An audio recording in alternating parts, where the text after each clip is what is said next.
Da primeira vez que ele ressuscitou alguém, ele precisou bater 3 vezes a pessoa na parede para que ela voltasse à vida. Ele também era muito conhecido por ser abrupto. Nas filas de oração ele batia nos câncer e socava pessoas no estômago. Ele era rude no que dizia para fazer. Ninguém quis ele na igreja. E ele ficou conhecido por dizer: "Eu sou 1000 vezes maior por dentro do que por fora. Eu sou Robert Liardon, seja bem-vindo." As Ilhas Britânicas produziram muita grandeza no mundo, ajudaram a formar nações e resolveram guerras.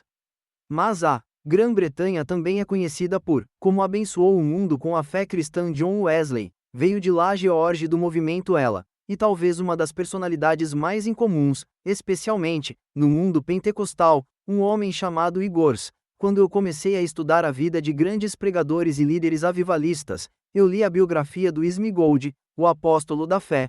Quando eu li, eu pensei: será que essas histórias são verdades? Sobre como ele pregou e orou pelos enfermos, e eu comecei a minha jornada para ver se as histórias eram verdadeiras. E eram verdade. Será conhecido pela sua habilidade incomum de gerar fé no coração das pessoas quando pregava.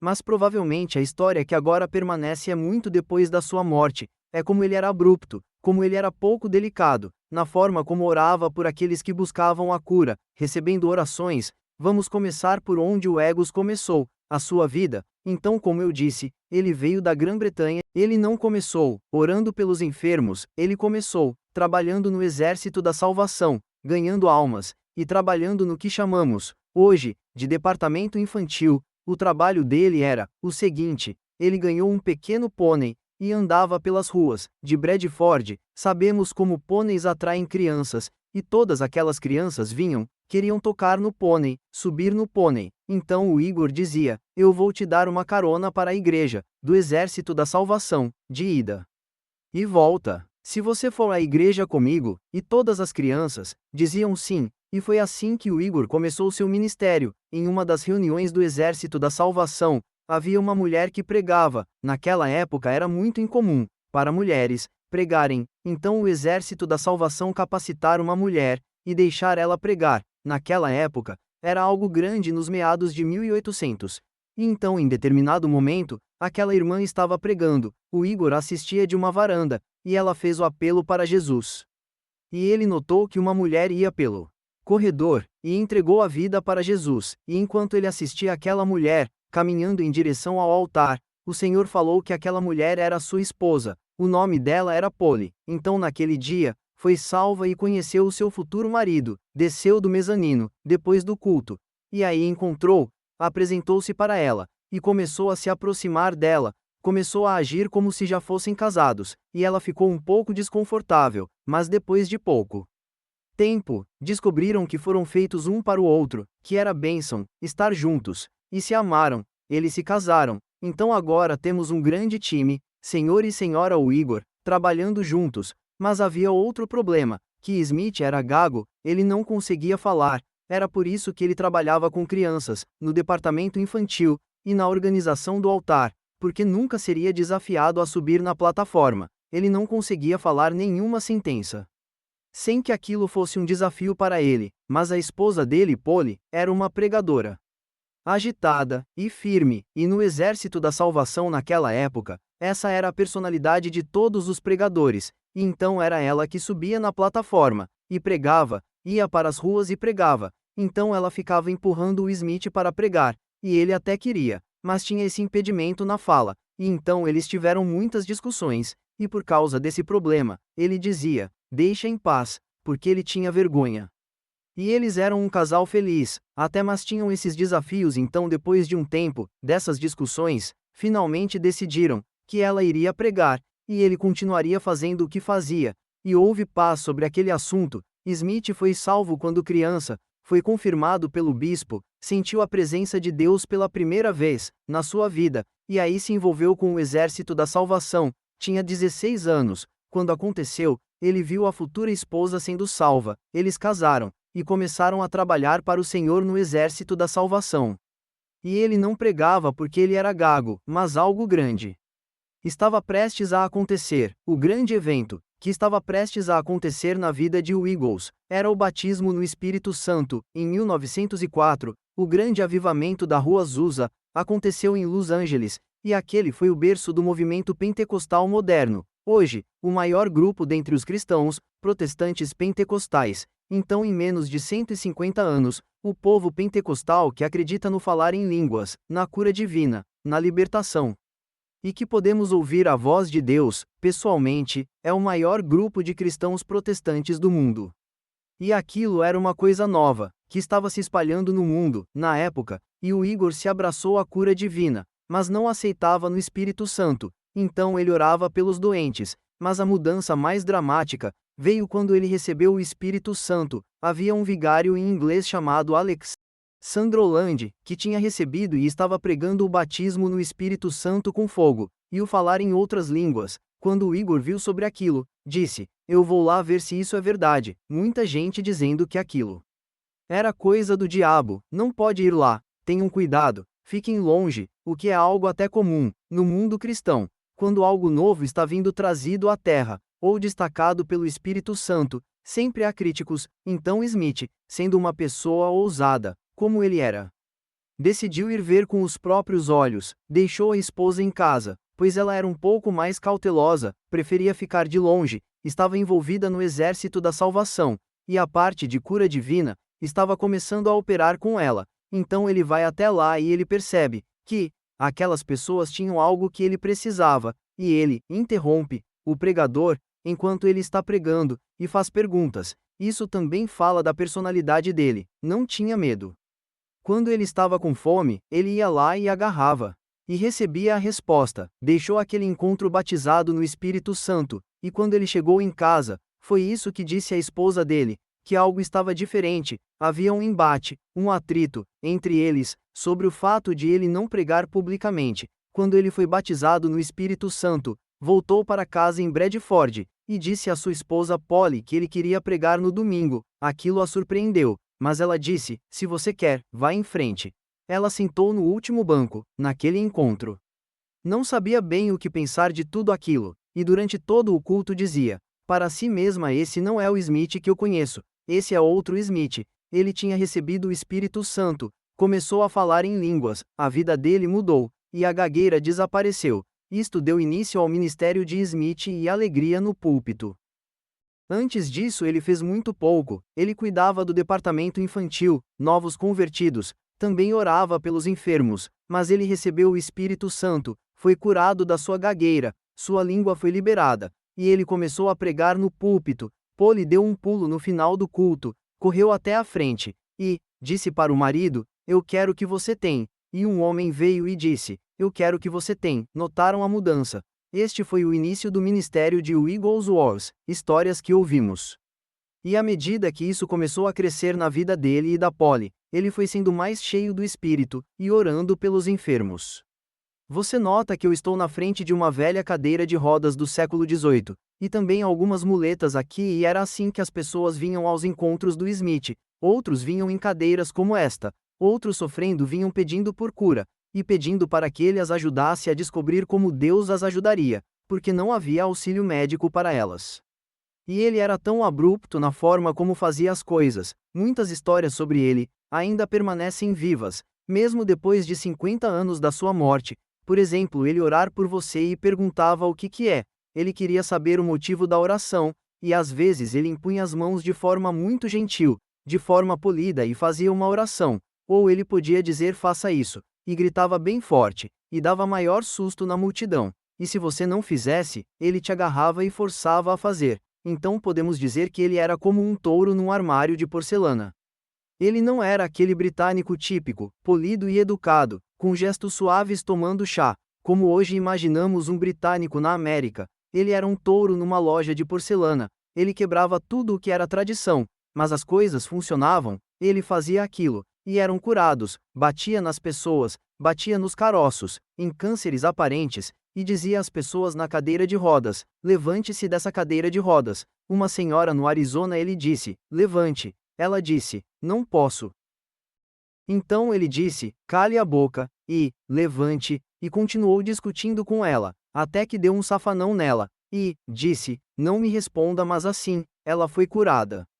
Então, sabe o Igor, eu não sei se gostariam dele. Hoje, tem gente que pensa: "Isso é ótimo. Mas e se fosse você, naquela cadeira de rodas, se fosse a pessoa com quem ele gritou, então, se coloque no lugar delas. Mas o mais importante era que funcionava. Agora vejam isso, Igor. Não tinha isso, porque tinha um dom especial.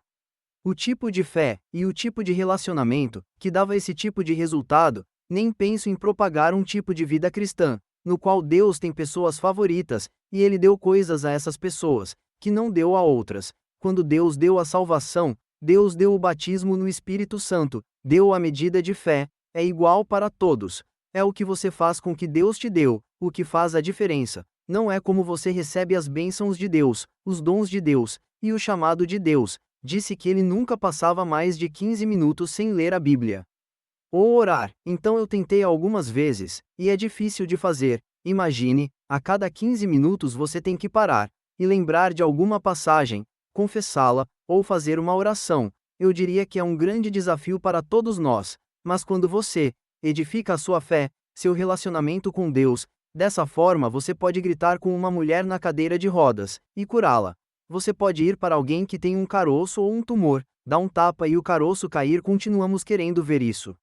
E nos perguntamos, por que esse tipo de coisa não acontece hoje? Eu penso que a resposta é algo simples. Não pagamos o preço espiritual, não fazemos as coisas espirituais, não criamos relacionamento com Deus, a unção tangível e a fé que cria esse tipo de milagres no mundo hoje. E o meu desejo com esse programa é que você seja desafiado a fazer algo novo.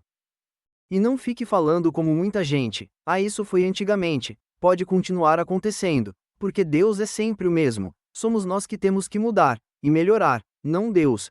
Ele ainda está disposto, ele ainda quer, ele ainda está operando, e busca alguém para fazer.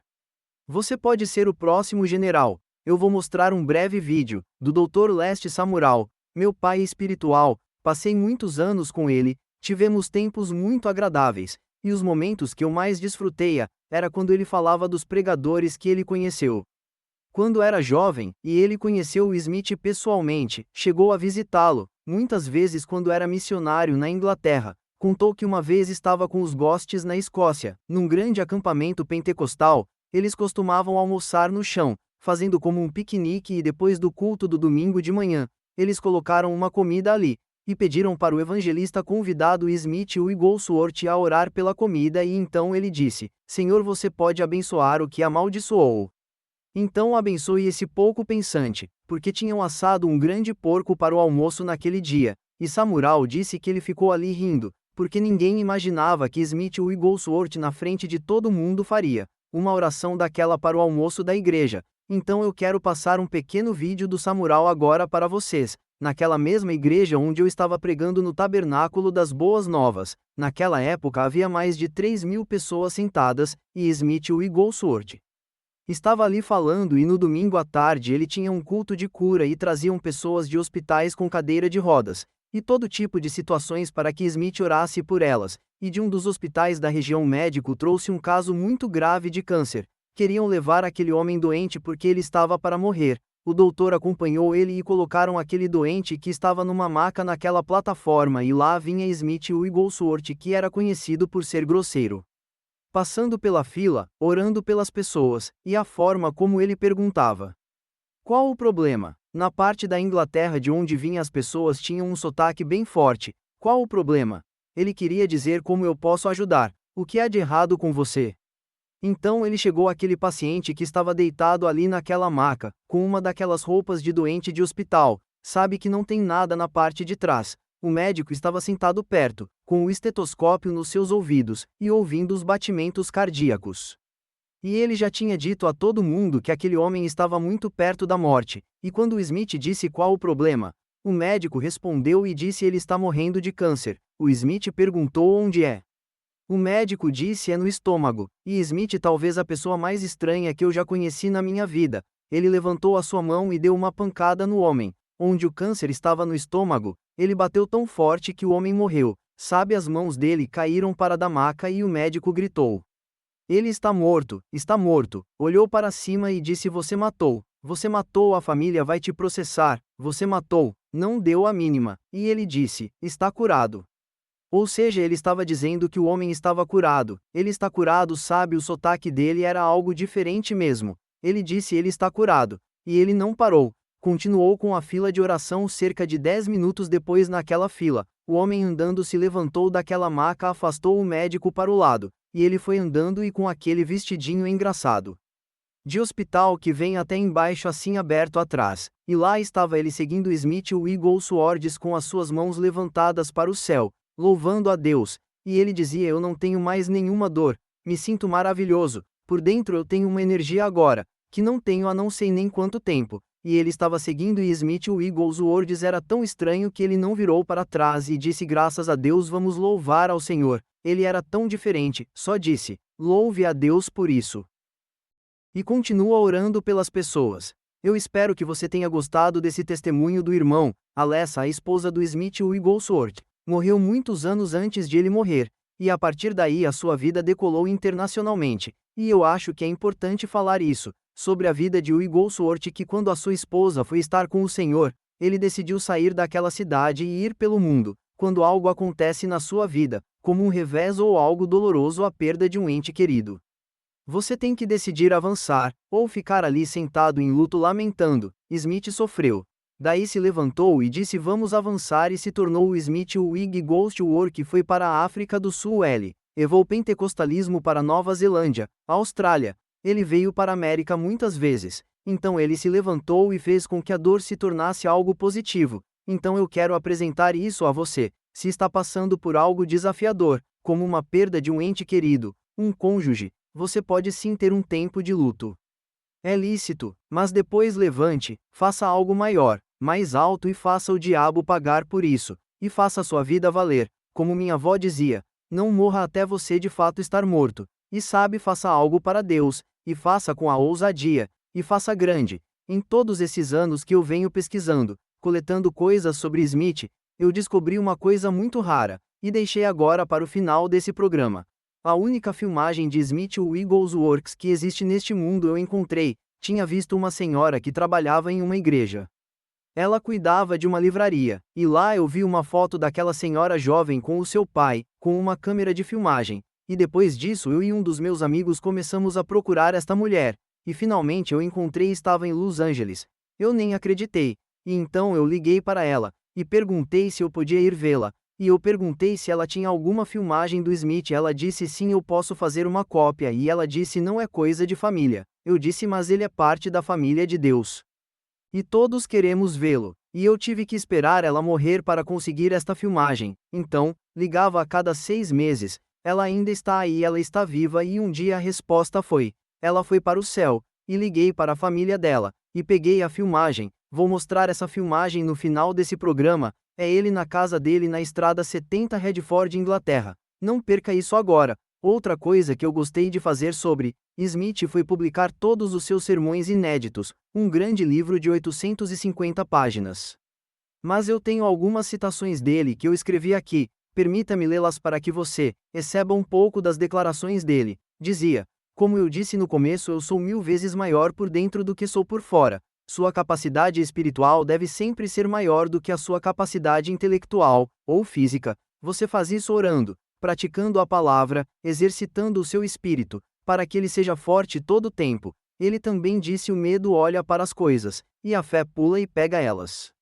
Eu gosto dessa frase. Ele disse: tem gente que gosta de ler a Bíblia em hebraico, outros a leem em grego. Eu gosto de ler no Espírito Santo, o que para mim é típica e clássica frase. É exatamente como ele pensava. Ele também disse: alguns vivem pelo que veem, ou ouvem, mas eu não vivo pelo que eu vejo, nem vivo pelo que eu ouço, eu vivo do que eu creio, e que vem da palavra de Deus. É por isso que, como era e podemos ser da mesma forma, se basearmos nossa vida, nossos sentimentos e emoções, baseamos nosso planejamento naquilo que a Bíblia diz, e não o que está num jornal, que as pessoas dizem, ou na incredulidade que há na igreja. Então baseie o que você acredita na Bíblia e fique sempre firme, porque Deus manterá suas promessas. Agora, muitas vezes não falamos dos críticos do Smith, e sim, ele tinha críticos, qualquer um que obedece a Deus e faz algo fora do normal, fora do tradicional, entediante dessa coisa que se condicionou chamar a cristianismo de aceitável.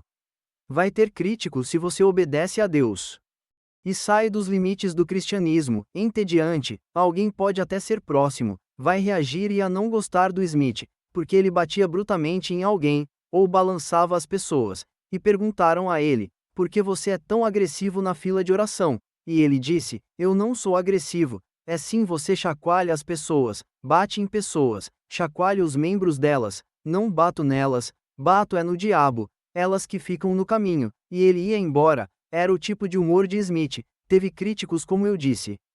E ele dizia: fechem seus guarda-chuvas do preconceito, e desfrutem das últimas chuvas. E eu acho que você que está assistindo deveria fazer o mesmo, que alguns de vocês pregadores que já estão na igreja há muito tempo, e já viram coisas belas e feias no cristianismo de hoje, vocês abriram um guarda-chuva de preconceito, dúvida e incredulidade, disseram: não quero isso.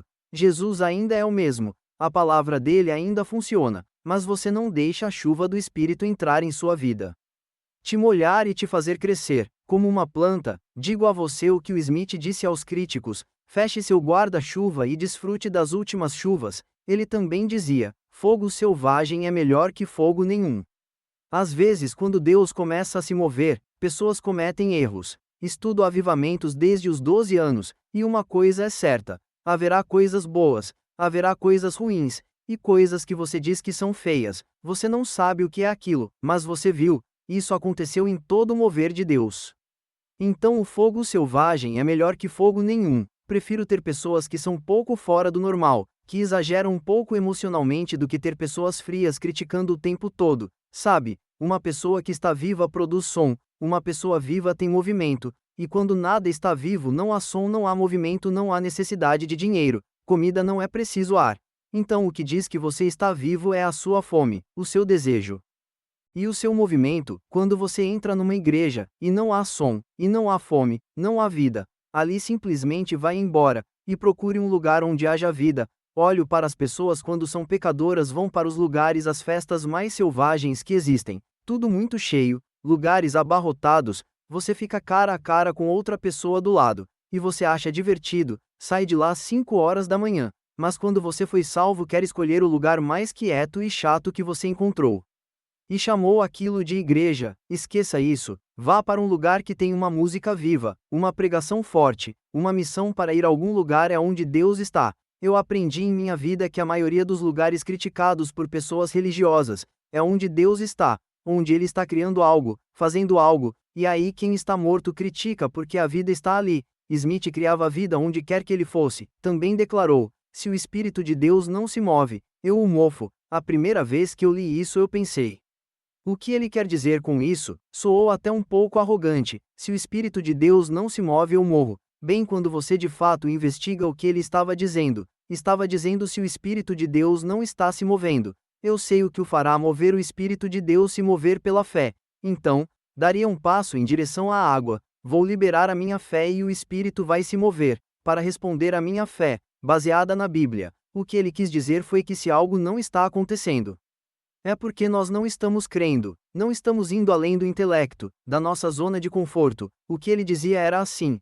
não está se movendo. Eu vou dar um passo e fazer com que Deus venha. Então eu quero ter certeza que vivemos num dia em que sinais, prodígios e maravilhas acontecem em sua vida, para você, através de você, e na sua igreja. O mundo hoje precisa de novas igrejas, como homens como Smith. No passado o Deus de Smith é o mesmo hoje. Temos que ter esse tipo de ousadia. Sermos implacáveis contra o diabo e amar as pessoas. Se esse vídeo abençoou sua vida, então curta, comente e compartilhe. Abençoe mais pessoas. Obrigado. Deus abençoe sua vida em nome de Jesus.